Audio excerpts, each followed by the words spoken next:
Hi guys, welcome to my lesson on the open dominant chord positions. A dominant chord adds in a seventh interval. Before we've only been working with triads, so your 1, 3 and 5 intervals. Now we're adding in a seventh interval.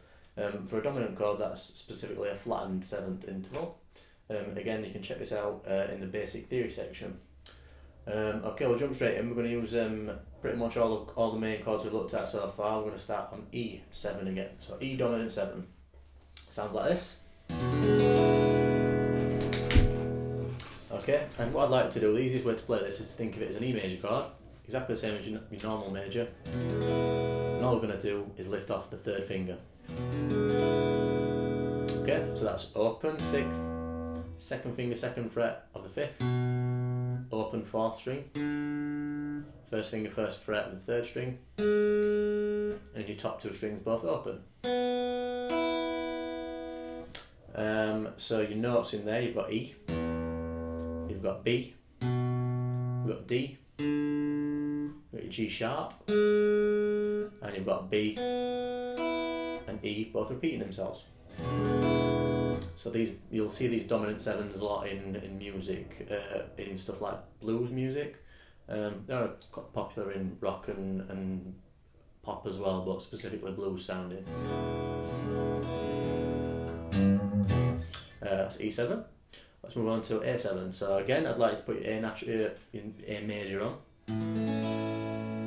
And what I'd like you to do, a lot of books might tell you to use fingers 1 and 2 for this, like that. I don't want you to do that. I want you to first thing I want you to do is take off that middle finger, your second finger, and that'll give you the sound of your chord. However, I'd like you to swap your first and second finger around, so that you're using the open 5th, you've got your second finger on the 2nd fret of the 4th, open 3rd, 3rd finger on your 2nd fret of your 2nd string, and your open E string on top. The reason I want you to swap these fingers around from what you might say on the diagram is because it allows you to access this chord, A major 7 chord. It just makes it easier rather than going. I think it just frees up your fingers, it's better use of your fingers. So I'm recommending 2 and 3 instead of 1 and 2. Okay, so your notes for that, you've got A, you've got E, you've got G, you've got C sharp, and E. Okay, the next chord we'll look at is D7, staying in the pattern we've been doing. For this, you want your second finger on the 2nd fret of your top string. You want your third finger on the 2nd fret. You want your second finger on the 2nd fret of the 3rd string, and you want your first finger on the 1st fret of the 2nd string. So you've got 3 notes there, and also you want your open 4th string for D, that's your root note. So it should be open, 2, 1, 3, that's for your fingers. Second finger, first finger, 3rd finger. Notes wise, we've got D, we've got A, we've got C, and we've got F sharp on your top string. That's 3 down. The next one we'll look at is a C dominant 7 chord. Once again, put your normal C major chord on. Make sure you've got all your notes ringing out. And with this little finger here, I'd like to just put that on the 3rd fret of your 3rd string. So you get this sound now.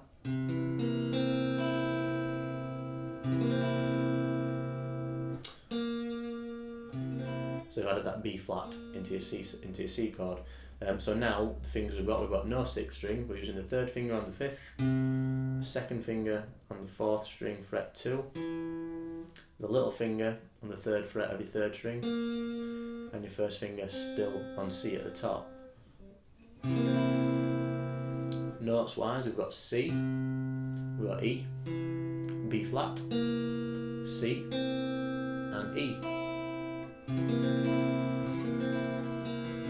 This might be the first time we've used 4 fingers, so it might take a little bit of getting used to, but it's not that much more difficult than just a regular C major chord. All right then, the final. Now we're going to look at a couple more actually. So we'll go to G7 next. So this one sounds like this.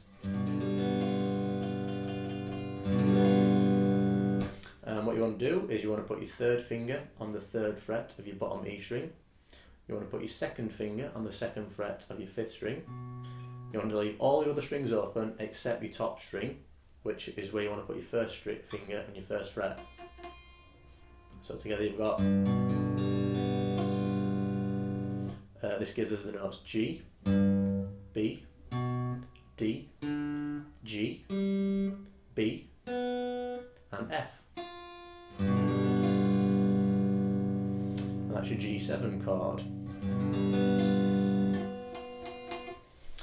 The final one I'm going to use is the most complicated one, and it's going to be a B7 chord.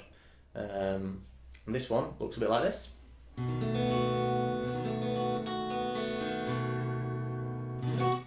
So what we need is the second finger to come to your second fret on your fifth string, your first finger to come to your first fret on your fourth string, third finger second fret, third string,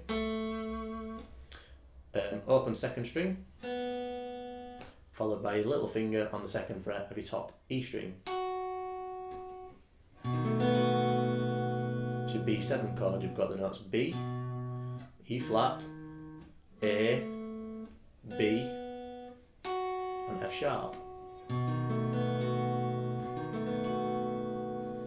Right, so that's there's a lot more to be going on with there for you. I suppose the most tricky ones are going to be a G7, C7 and B7. So focus on getting those nice and clean, nice and accurate. You should be making sure that your fingers are nice and arched for all these chords. Most of the time your wrist wants to remain quite straight like that. Good example for that. Straight. If you're struggling doing any of this, you're probably doing something wrong. So you want to address that now before we move on to bar chords, which are coming up in the next lesson.